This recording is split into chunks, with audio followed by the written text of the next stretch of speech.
ఒకవైపున వక్ఫ్కి సంబంధించినటువంటి స్టేట్మెంటు చంద్రబాబు సర్కార్కి వ్యతిరేకంగా లేదా బాబు ప్రభుత్వాన్ని నిలదీస్తూ ఇచ్చినటువంటి షర్మిల మాటను ఎవరు పట్టించుకోలేదు.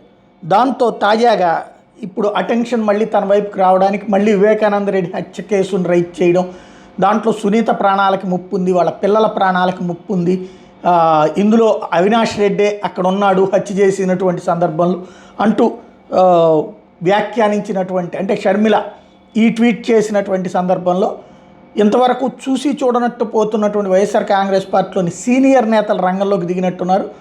రోజా ఘాటైనటువంటి విమర్శలతో విరుచుకుపడింది షర్మిల మీద.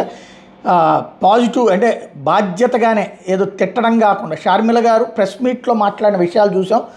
ఒకరిపై అసూయ ద్వేషంతో చంద్రబాబు చేతిలో కీలుబొమ్మగా మారి రాజకీయాలు చేసేవాళ్ళు గొప్పగా ప్రసంగిస్తారని ఎలా అనుకోవాలి, వివేకాన్ని తామే చంపామని టీవీ ప్రత్యక్ష ప్రసారంలో తమతో తాముగా చెప్పుకున్న అసలు హంతకుల్ని అప్రూవర్లుగా మార్చి వాళ్ళకి బెయిల్ వచ్చేలా చేసి వాళ్ళని నిరంతరం కాపాడుతూ ఇప్పుడు వాళ్ళనే హీరోలుగా చూపిస్తున్నారు.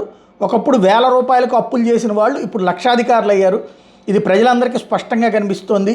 షర్మిల గారు వివేకా గారి హత్య జరిగినప్పుడు అధికారంలో చంద్రబాబే ఉన్నారు. ఈ కేసు విచారణ సిబిఐకి అప్పగించమన్నది, విచారణ పక్క రాష్ట్రానికి మార్చమన్నది మీరే. ఇప్పుడు అధికారంలోనూ చంద్రబాబే ఉన్న, ఏడుపు మాత్రం మీదే. నిర్దోషులను బలి చేయాలన్న ఆరాటం ఎందుకు? చంద్రబాబు రాజకీయ లబ్ధి కోసం రూపొందించిన కుట్రలో మీరు ఓ సాధనంగా మారిన మాట వాస్తవం కాదా షర్మిల గారు?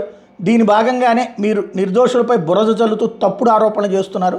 చంద్రబాబుకు మేలు చేయాలని మీ తాపత్రయం, మీ లక్ష్యం, మీ ఉద్దేశం ప్రజలకు పూర్తిగా అర్థమవుతోంది. చివరికి మీ అన్నగారిని ఇబ్బంది పెట్టడమే మీ అసలు గమ్యం.